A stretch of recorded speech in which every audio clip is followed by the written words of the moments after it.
Raya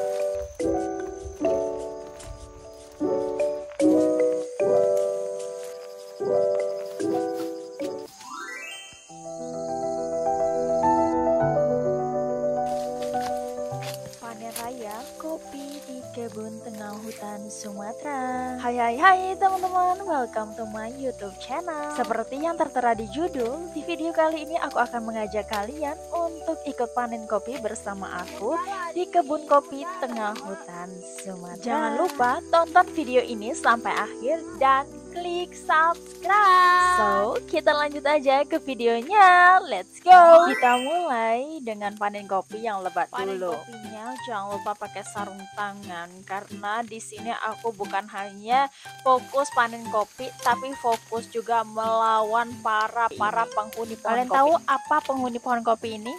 Yang tahu komen di bawah ya. Buah kopinya udah pada matang dan ini harus segera untuk dipetik. Kalau tidak dia bisa dimakan musang guys. Jadi harus benar-benar cepat-cepat kita petik dan juga kita jual biar dapat cuan. Walaupun kebun kopi kami tidak terawat, dibiarkan tinggi dan tidak dipupuk, namun karena tanahnya subur, pohon kopinya masih bisa menghasilkan buah yang lumayan lebat. Dan juga perlu kalian ketahui banyak sekali semut yang bersarang di pohon kopi ini guys. Salah satunya adalah semut api. Kalau digigit semut api ini tentunya sangat menyakitkan. Dan saya bukan hanya fokus memetik kopi saja ini, tapi juga ikut berperan melawan semut. Sakit banget guys kalau digigit semut ini ya.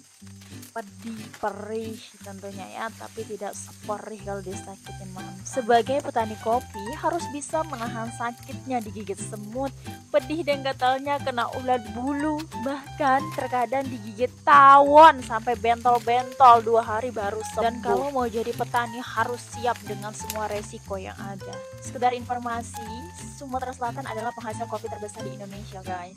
Pada tahun 2022, Sumatera Selatan menghasilkan 212,4 ribu ton kopi atau 26,72% dari total produksi kopi nasional. Sumatera Selatan juga memiliki kebun kopi terluas di Indonesia dengan luas 267.187 hektar. Kopi yang aku petik ini adalah kopi jenis Robusta dari Sumatera Selatan yang sudah sangat terkenal, terutama dari wilayah Pagar Alam dan Lahat. Dan kali ini aku lagi panen raya di perkebunan kopi Pagar Alam milik emak dan bapak.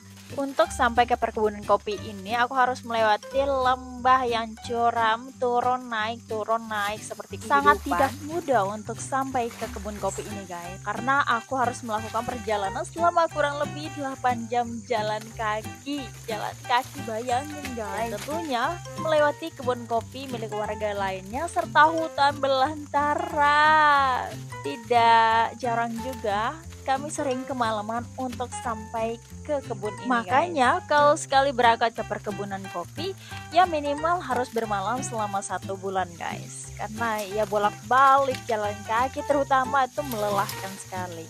Dalam perjalanan yang panjang saya bisa sampai ke perkebunan kopi ini dan bantu emak bapak memetik kopi.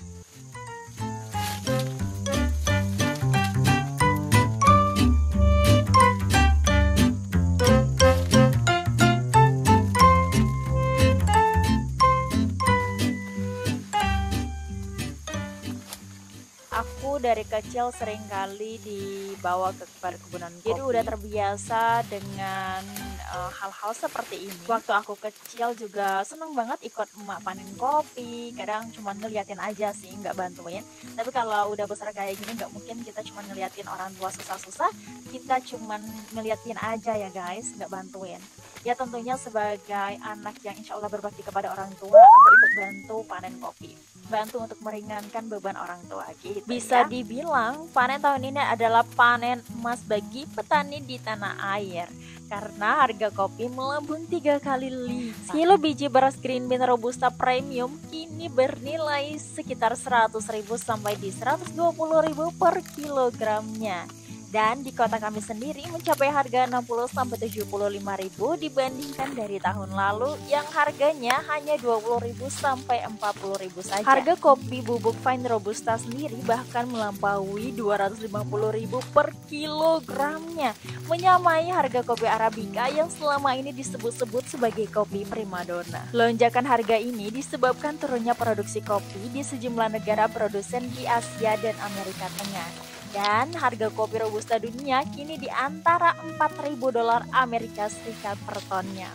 Dan aku dapat informasi sedikit ya guys, mengacu data Organisasi Kopi Internasional atau IKO, kenaikan harga ini disebut-sebut sebagai yang tertinggi dalam 45 tahun sejak Juli 1979.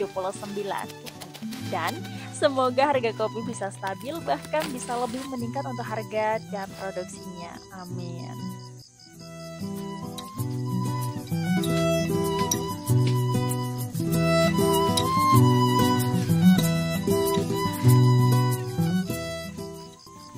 Nah guys, ini aku udah dapat satu kinjar. Aku masukkan dulu ke dalam karung, kemudian lanjut lagi panen. Kalian ya jangan salfok sama perkebunan kami. Memang perkebunan kami ini tidak terawat guys, tapi walaupun tidak terawat, hasilnya masih bisa terlihat. Sebagai petani kopi, aku sangat bangga guys. Berawal dari kopi inilah aku bisa tumbuh sampai seperti sekarang.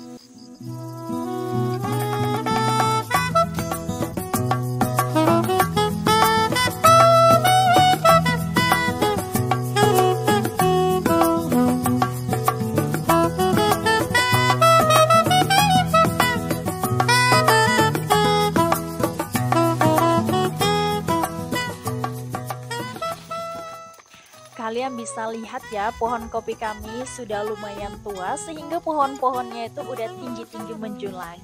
Jadi saya harus menariknya hingga bisa ambil buahnya guys. Sangat menyenangkan panen raya kopi, apalagi bisa bantu orang tua. Karena apa? Karena harga kopi lagi mahal ya secara. Jadi kalau misalnya udah selesai panen raya atau musim kopinya, ya aku bisa bantu sedikit menyimpan uang orang tua ya. Ya secara kalau ada maunya ya kita harus baik ke orang tua gitu. Ayahku ya sangat senang sekali dan semangat sekali dalam panen kopi. Dan aku hanya bisa menyemangati saja guys, karena aku sudah mau pulang ke pondok. Semangat ayah. Nah teman-teman, karena udah sore jadi aku mau pulang ke Dangau untuk masak. Dangau itu adalah rumah kayu yang dibuat di tengah kebun kopi sebagai rumah atau tempat berteduh. Dalam perjalanan pulang, aku ambil cabai rawit yang tumbuh liar dan berbuah lebat. Karena sore ini untuk makan malam aku mau masak tumis jamur kukuran dan mau bikin sambal. Untuk jamurnya aku mau ambil dulu di batang rogo. Ini aku mau ambil daun pisang untuk ambil jamur kukurannya. So, itu dia teman-teman video vlog aku hari ini di kebun tengah hutan. Semoga suka dengan videonya dan jangan lupa dukung aku dengan cara subscribe, komen, dan share juga biar aku tambah semangat bikin videonya. Sampai jumpa di video selanjutnya. Salam petani kopi. Bye bye.